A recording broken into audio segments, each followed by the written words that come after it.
好了，既然我们已无后顾之忧，接下来也是时候给莫里亚蒂施加一点压力了。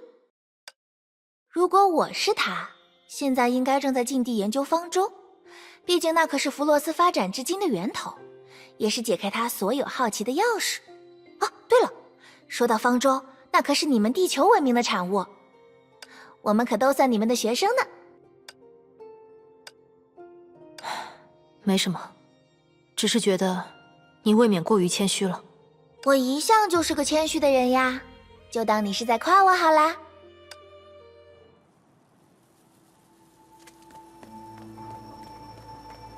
没错，走这边就行。奇怪，中立的虚数造物为什么会出现在这里？是很稀有的怪物呢。回头我们把它也收进博物馆吧。等解决好你的上一个展品再说吧。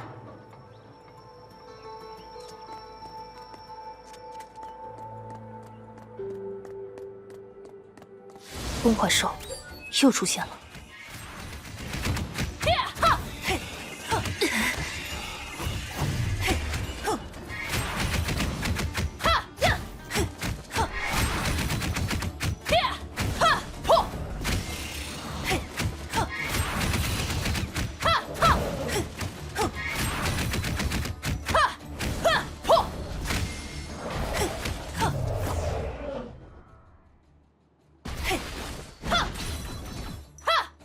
崩坏兽居然又出现在了城区内，这里的崩坏现象更加严重了。那可未必哦。既然现在是莫里亚蒂在清除崩坏，那么过程中多多少少遗漏一些，不是很正常的现象吗？你果然时刻监视着这里的情形。你是说，这些崩坏兽是他故意留下来的？你有没有听说过一种饲养动物的手段？只要在它们的生存区域中留下几只天敌，那么这些动物就能时刻保持警觉。更何况，莫里亚蒂的目的可不是解除这里的灾难，他需要的正是一种崩坏与代理人力量的动态平衡。只有这样才能……不过他未免把这一切想得太简单了一些。事态真的会按照他的想法发展下去吗？好了，快走吧。维塔的态度和之前似乎不太一样。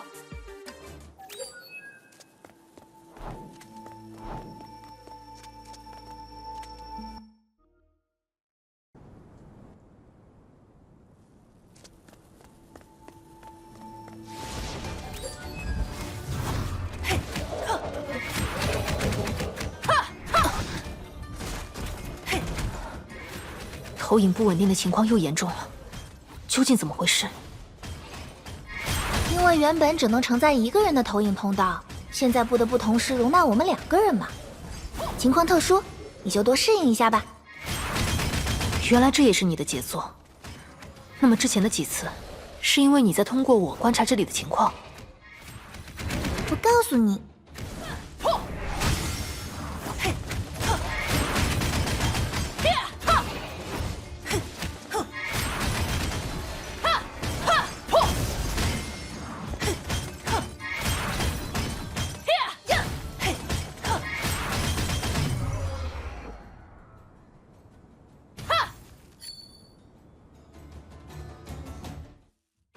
乐园宿卫，他们变强了，还是说，因为你的存在，我的投影比之前更弱了？啊，我的确没有想到，这些家伙现在会变成这样麻烦的阻碍。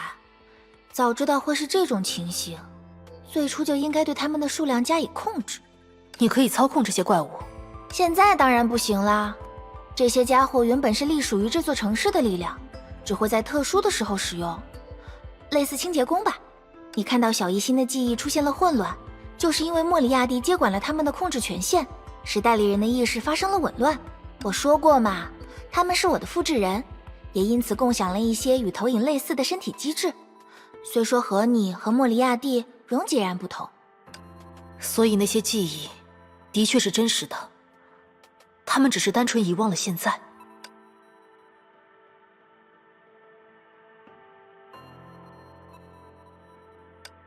维塔姐，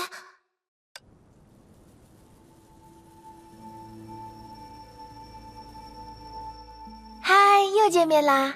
你们有没有想我呀？小红，小紫，维塔姐，快离开那个外乡人，他很危险！等一下，红。维塔姐，似乎和平时有一些不同。维塔姐，为什么你会在这里？是察觉到弗洛斯出现了异常，特地来帮助我们吗？没错，我是来帮你们的，但或许不是你们所想的那样。我专程回来是为了解决莫里亚蒂。维塔姐，这其中会不会有什么误会？虽然莫里亚蒂的确存有私心，但他也确实为我们带来了解决灾难的方法。解决灾难的方法，就是指你身后的乐园宿卫吗？真是不巧，他们现在也是我的目标。唉，真是一群天真的孩子。你们有没有想过，使用自己无法驾驭的力量，也许会给自己带来无法承受的后果？你们又怎么能笃定莫里亚蒂的目标不是你们？维塔姐姐，莫里亚蒂不是那样的人，他是真心在帮助我们，和我们一起在对抗帮坏兽。你们啊，原来如此。你们就像刚出生的小鸟，在你们的潜意识中，只要有人率先对你们示好，他就一定不是坏人。维塔姐，你怎么可以这样说？我们别无选择，而且必要的话，我们会使用最后的保险。你们或许不知道生物的原理，但看来你们一时半会儿是不会让步了。既然如此，我们也没有继续聊下去的理由。让路吧，我们要去找莫里亚蒂，而你们也拦不住腐化。维塔姐姐，我们没有再聊一聊的余地了吗？维塔姐，我明白了，你们过去吧。维塔姐，腐化。维塔姐说的对，我们不能过度依赖莫里亚蒂的一面之词，所以保证圣物能随时启动，才是我们当前最重要的职责。算了，好了，我们走吧。维塔姐，替我向运序、本相、律行，还有和光问好。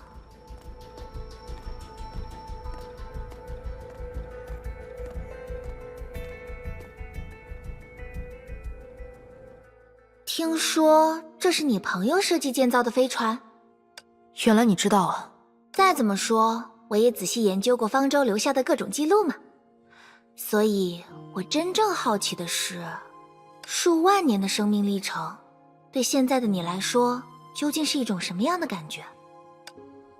实话说，没什么感觉。说到底，这件事本身并没有意义，每一天都是新的一天，而无数个昨天，也会自然而然地在生命中留下痕迹。我没必要去刻意思考什么。你就这么不在乎自己的人生？那当然不是，只不过，如果从不熟悉我的视角来看，情况确实如此。毕竟对我来说，所谓人生的意义，它无关乎过去，也无关乎未来，甚至无关乎一切的存亡。它只意味着我是否能够心怀坦然地面对当下，仅此而已。那万一你是个无药可救的大坏蛋呢？你想嘛，既然你的意义无关乎一切，如果你打算做坏事，不也没有任何人能够阻止你了？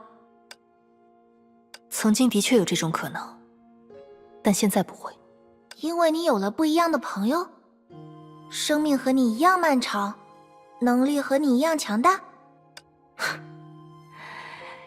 你这不是什么都知道吗？是啊，我能想象。只是那完全不适合我呢。走吧，我们去会会莫里亚蒂。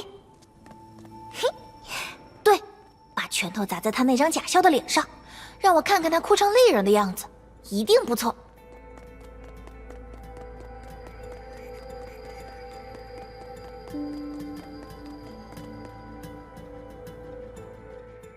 莫里亚蒂。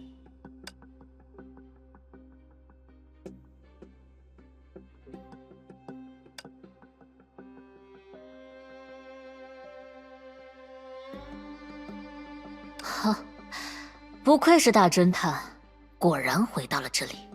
不过你不该回来，这是犯罪现场，是剧目高潮之前的压轴，还没到侦探角色应该登台的时候。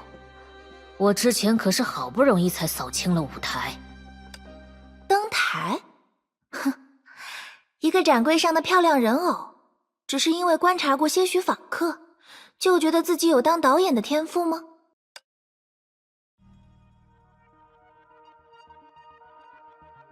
好久不见，我还是第一次和展品说话，是不是很意外？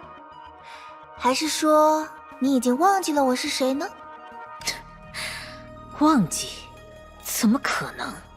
自从被你带到这里以来，我的脑海中每时每刻都是你这张令人作呕的面容。或许你对这个每时每刻缺乏必要的认知，所以不妨让我借此地的方舟聊作类比吧。如果在方舟跨越千年的征途中，我们美丽的画家小姐必须永远保持意识清醒，那么她现在会变成什么样子呢？宇宙是空无一物的世界，比大海更浩瀚千万亿倍。一个人置身其中，就算有绝对的自由，也注定要承受生不如死的孤独。那么，如果将这种空间上的无限折算成时间上的无限，身为展柜上的漂亮人偶，究竟要付出多大的痛苦，不用我具体解释，二位也可想而知。博物馆的展品，就算被拘束起来，也仍然一直保有意识。没办法嘛，毕竟只是一个投影，长久的关闭意识只会让投影在展柜中自行消亡。再说，他那时可是整个人正在量子之海中瓦解，还对路过的我大喊救命呢。我明明是保留了你的一切，赋予了你第二次生命的人，到头来你却对我恨之入骨。如果你原来这么讨厌自己的生命，那是不是可以试试咬舌自尽？何必非要给别人再添麻烦？维塔，你看到了吧？在他的眼中，凡人根本就没有一席之地，而我也只有通过迫害他的家人，才能让他稍稍品味一丝痛苦。优雅、热情，稍稍有点冒失，总之是人见人爱。别开玩笑了，我的老朋友，你看看他刚才的言行，那可有一丝的优雅，一丝的热情。怎么？你该不会没见过女人生气吧？那还真是可怜呢。敢爱敢恨，敢做敢当，那才……等等，这么说来，有件事我确实做得不太地道。抱歉，我工作实在太忙，一不小心就把这事抛在了脑后。这么多年过去，我是不是还没给你起过名字？你，莫里亚蒂，我叫莫里亚蒂。哦，莫里亚蒂，原封不动，倒也不是不行。如果早知道你这么能折腾，前些年我应该给你换一个大点的展柜。你站在大侦探的背后，你也只会在这里逞口舌之力。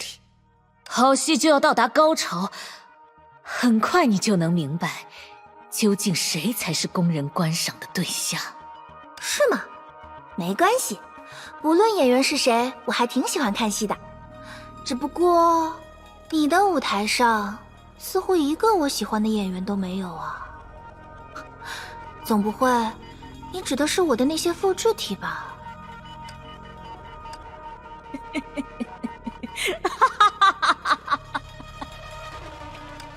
你笑什么？刚才的那句话，你真的那样认为？据我所知，如果想要真正的了解一个人，就不能听他说过的话，而是听他还没有说出口的话。所以，你真的没有发现这当中的矛盾吗？当我将你的家人送上舞台之后，你的确出现在了我的面前。这就是你带给我们的高潮表演吗？未免也太俗套了吧！俗套？没关系，很快你就会对这场剧目感到满意了。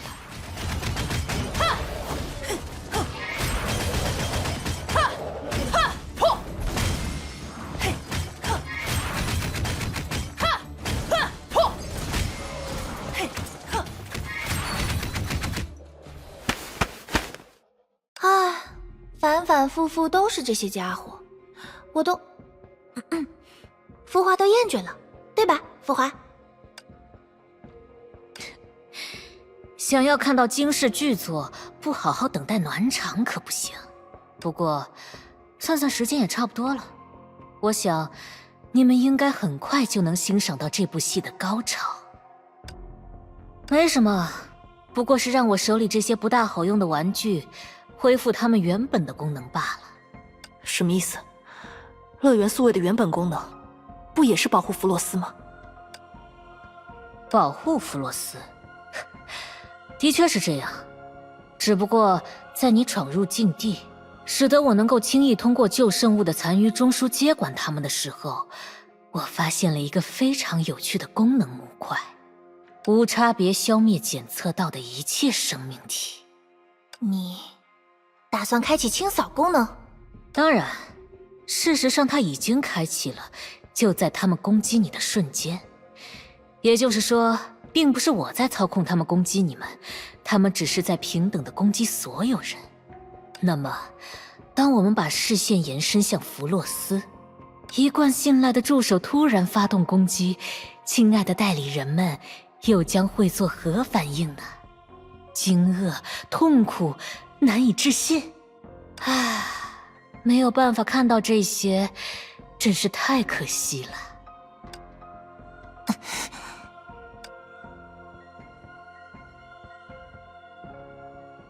果然，从你的反应来看，就像我推测的那样，所谓的圣物在被启动之后，会创造非常有趣的场面。啊，会是什么样呢？真是让人期待的血脉喷张啊！恐怕要让你失望了。